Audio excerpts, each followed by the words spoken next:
C'est quelqu'un qui m'a montré, en fait, il y a plus de 20 ans, quelqu'un qui avait fait l'école de lave de Volvic, qui m'a montré, elle avait un petit four, elle m'a montré comment on faisait, et je me suis dit, tiens, j'essaierai bien, quoi. Et ça part de là. Par exemple, ici, je vais commencer un numéro de maison. Alors la personne m'a demandé des coquelicots. Alors, c'est parti. Donc, je dessine au crayon de papier. Alors, la plaque de lave, au préalable, elle a été engobée. C'est-à-dire que j'ai bouché tous les petits trous de la plaque de lave avec de l'engobe, qui est à base de silice, principalement de la silice. Et c'est déjà passé au four à 960 degrés ici, puisque ma deuxième cuisson avec l'émail sera autour des 940 degrés. Pour un dessin comme ça, il faut que mon émail soit capturé entre deux traits, soit vraiment pris entre deux traits. C'est le crayon à papier, c'est le carbone du crayon à papier qui va empêcher l'émail de s'étaler sur la plaque. C'est ce qu'on appelle le cloisonné. Alors il y a bien sûr, hein, il y a plein de méthodes. Hein. Là, c'est du dessin assez simple. Après, quand c'est vraiment complexe, je peux utiliser du carbone. C'est-à-dire, le client peut me fournir un dessin. J'utilise du carbone pour copier ce dessin précisément sur ma plaque. Et après, ça va être à moi de l'adapter pour qu'il soit compatible avec l'émaillage. Voilà. Il y a certains dessins, s'il y a trop de détails, ce ne sera pas possible de l'émailler en cloisonné. On pourra l'émailler avec alors une base d'émail et ensuite utiliser de la couleur à peindre si on est vraiment dans un délire de tableau, de peinture et tout. Il existe aussi des couleurs à peindre. Après, l'intérêt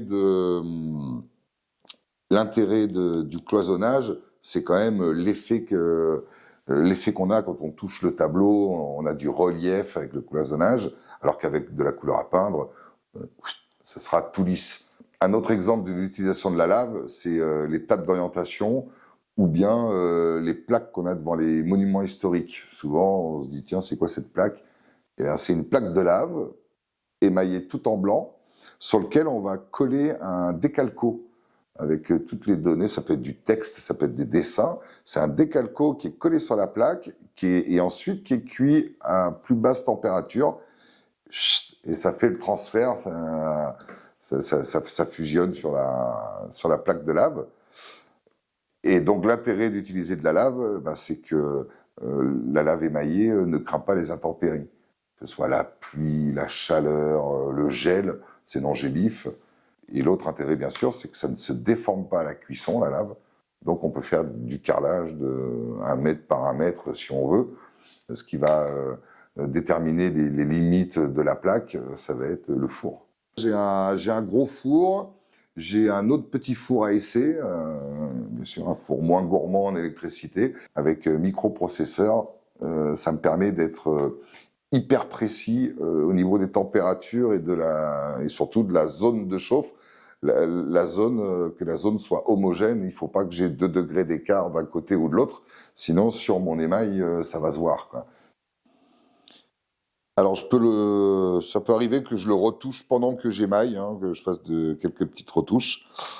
Bon, mais là, en gros, il est fini, il me plaît, donc on va passer à l'émaillage. Donc je vais commencer par le rouge du coquelicot, rouge, vert pour la tige, et on verra pour les autres couleurs. J'ai pas de directive, donc je le ferai au feeling. Donc le rouge c'est celui-là. Alors c'est pas rouge du tout, mais à la fin, ce sera rouge. Normalement, il faut mettre un petit masque, mais bon, tant pis. Donc, délicatement, je prends quelques grammes d'émail. Bon, là, je connais bien mes émaux. Je sais que ce petit godet, il contient ce qu'il faut. Donc là, mon petit mélange est prêt. J'ai une bonne consistance d'émail. Là, ça me plaît bien.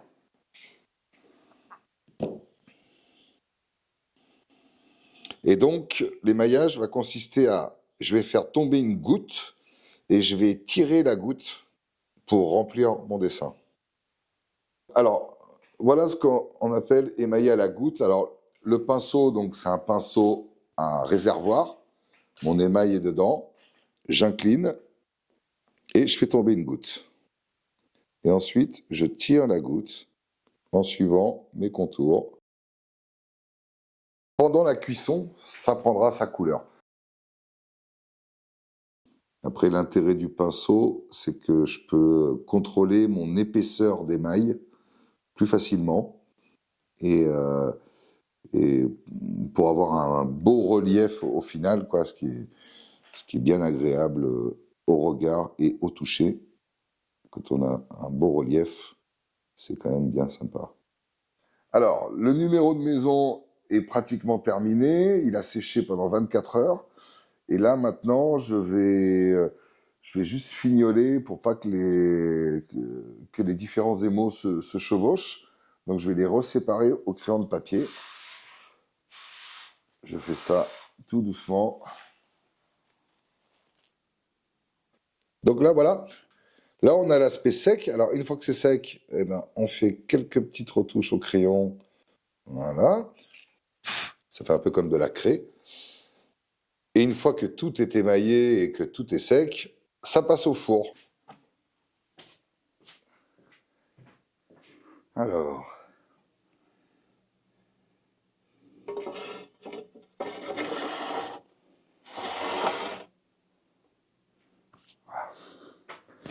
Voilà. Alors je vais fermer le four délicatement pour pas qu'il y ait de la fibre de céramique qui tombe dessus, ça arrive.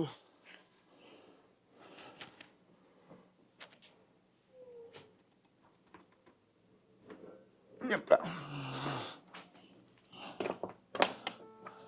Et là, ça a cuit pendant 10 heures. 10 heures de cuisson et 6 heures de redescente. Et donc, bien sûr, on peut faire des plans de travail, des tables, du carrelage, tout sur mesure, aux dimensions que l'on veut, aux couleurs que l'on veut. Il y a des centaines de couleurs différentes et des centaines d'effets possibles, antidérapants, lisses, transparents, opaques, mat, tout quoi.